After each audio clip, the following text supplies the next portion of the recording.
വ്യോമ പ്രതിരോധത്തിൽ വൻ വീഴ്ച.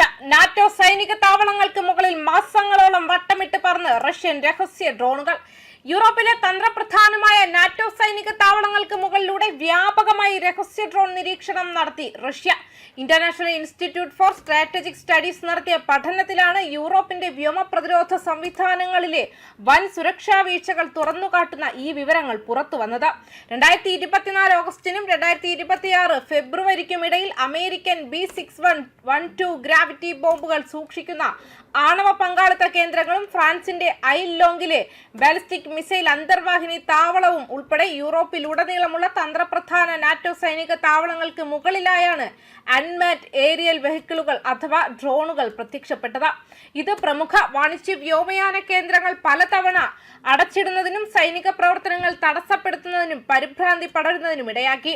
എങ്കിലും ഇതുവരെ ഒരു യൂറോപ്യൻ ഭരണകൂടവും ഈ ഡ്രോൺ നീക്കങ്ങൾക്ക് പിന്നിൽ റഷ്യയാണെന്ന് ഔദ്യോഗികമായി ആരോപിക്കുകയോ കുറ്റപ്പെടുത്തുകയോ ചെയ്തിട്ടില്ല. സാഹചര്യ തെളിവുകളുടെയും പൊതുവിൽ ലഭ്യമായ വിവരങ്ങളുടെയും അടിസ്ഥാനത്തിലാണ് ഈ റിപ്പോർട്ട് തയ്യാറാക്കിയിരിക്കുന്നത്. റഷ്യയുടെ അസാധാരണ യുദ്ധമുറയാണിതെന്ന് റിപ്പോർട്ടിൽ പറയുന്നുണ്ട്. ഉപരോധങ്ങളെ മറികടന്ന് എണ്ണ കയറ്റുമതി ചെയ്യാൻ റഷ്യ ഉപയോഗിക്കുന്ന 1300-ലധികം വരുന്ന പഴയ കപ്പലുകളുടെ ഷാഡോ ഫ്ലീറ്റ് വഴിയാണ് ഈ ഡ്രോണുകൾ വിക്ഷേപിച്ചതെന്നാണ് റിപ്പോർട്ട് കണ്ടെത്തുന്നത്. അന്താരാഷ്ട്ര സമുദ്രാതിർത്തിയിൽ വെച്ച് കപ്പലിലെ ട്രാക്കിംഗ് സംവിധാനമായ AIS താൽക്കാലികമായി ഓഫാക്കിയ ശേഷം ഡ്രോണുകൾ വിക്ഷേപിക്കുകയും തിരികെ ഇറക്കുകയും ചെയ്യുന്ന ഡാർക്ക് സെയിലിംഗ് എന്ന തന്ത്രമാണ് റഷ്യ ഇതിനായി ഉപയോഗിച്ചതെന്നും റിപ്പോർട്ടിൽ പറയുന്നു. 2025 ജർമ്മനിയിലും നെതർലൻഡ്സിലും ഡ്രോൺ സാന്നിധ്യമുണ്ടായ സംഭവവുമായി ബന്ധപ്പെട്ട് ഹാഫ് ഡോൾഫിൻ എന്ന കപ്പലിനെ കുറിച്ച് IISS റിപ്പോർട്ടിൽ പ്രത്യേകം പരാമർശിക്കുന്നുണ്ട്. RAF താവളങ്ങൾക്ക് മുകളിൽ ഡ്രോൺ നിരീക്ഷണം നടന്ന സമയത്ത് ഈ കപ്പൽ UK-യിൽ നങ്കൂരമിട്ടിരിക്കുകയായിരുന്നു. അതേസമയം നാറ്റോ സഖ്യകക്ഷികളുടെ വ്യോമ പ്രതിരോധത്തിന്റെ പരാജയത്തെയാണ് യൂറോപ്പിലുടനീളമുള്ള സൈനിക താവളങ്ങൾക്ക് മുകളിൽ നടന്ന ആസൂത്രിതമായ റഷ്യയുടെ ഈ ഡ്രോൺ ക്യാമ്പയിൻ വെളിവാക്കുന്നതെന്ന് റിപ്പോർട്ട് മുന്നറിയിപ്പ് നൽകുന്നു. ജർമ്മനിയിലെ റാംസ്റ്റെയിൽ എയർബേസ്, RAF ലേക്കൻ ഹീത്ത് കൂടാതെ RAF ഫെയർഫോർഡ്, RAF ഫെർലെറ്റ്വൽ, RAF മൈൽഡൻ ഹോൾ തുടങ്ങിയ യൂറോപ്പിലെ മറ്റു സൈനിക താവളങ്ങൾക്ക് മുകളിലും ഈ ഡ്രോണുകൾ ദൃശ്യമായിരുന്നു.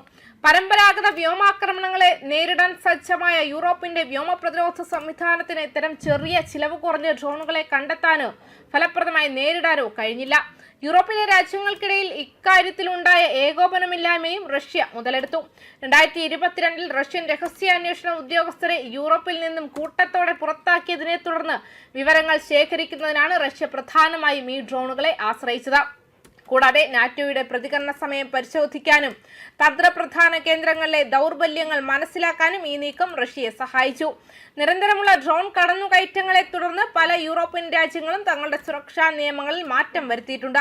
ഡ്രോണുകളെ വെടിവെച്ചിടാൻ പോലീസിനും സൈന്യത്തിനും ജർമ്മനി, ലിത്വാനിയ, റുമാനിയ തുടങ്ങിയ രാജ്യങ്ങൾ പൂർണ്ണ അധികാരം നൽകി. എങ്കിലും സമുദ്രാതിർത്തിയിലെ ഇത്തരം കടന്നുകയറ്റങ്ങളെ തടയാൻ യൂറോപ്പിന് വ്യക്തമായ നിയമങ്ങളോ പ്രതിരോധ സംവിധാനങ്ങളോ ഇല്ലാത്തത് ഇപ്പോഴും വലിയൊരു വെല്ലുവിളിയായി തുടരുകയാണെന്ന് IISS റിപ്പോർട്ട് മുന്നറിയിപ്പ് നൽകുന്നുണ്ട്. ന്യൂസ് ഡെസ്ക് കർമ്മ ന്യൂസ്.